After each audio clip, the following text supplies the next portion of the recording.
Today's 2-minute technique video is on the bench press, one of the most used measures of strength. I want to break this down into 3 parts: the setup, common flaws, and a good lift. So let's jump right in. Part 1, the setup. The first thing I want to address is hand placement. Ideally, we want our hand grip to be about 1.5 times the width of our acromion process, which is the little bump on our shoulders shown here. I roughly estimate this and use a width that I feel comfortable with. There are markings on the bar. You can use those as a reference to keep the same distance each time, and also make sure you're even on both sides. Second, let's look at points of contact. Ideally, on the bench, we want 3 points of contact: our head, shoulders, and butt. You can see I have an arch in my back, and I can slip my hand right underneath.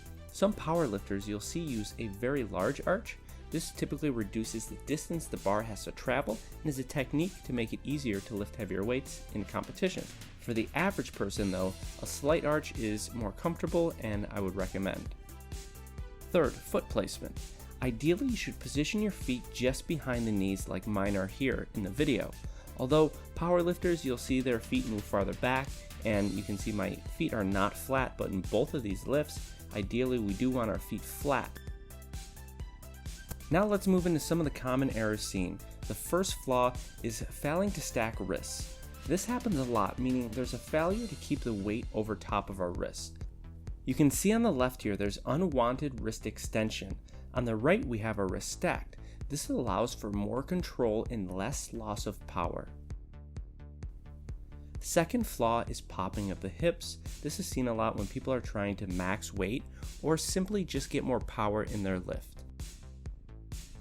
Third flaw, bouncing the weight. Bouncing the weight off your chest can be problematic with causing bruising or more serious issues.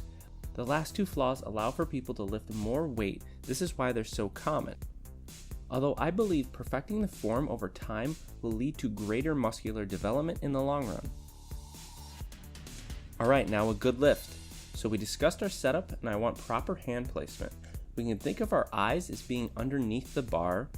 We want to retract our shoulder blades, brace our core, and descend the bar to about our nipple line. When looking from above, you can see in the image that I don't have a 90-degree flare with my elbows. This is something we try to avoid to help with shoulder discomfort. As we press, instead of going straight up, we have a slightly backwards towards the rack movement. So it's best seen as illustrated in the video here, but it's not just a straight up movement. Okay guys, there you have it. Here's our 2-minute technique video for the bench press. I hope you guys enjoyed, and leave it in the comments if you have any questions or concerns, and like and subscribe for more content like this.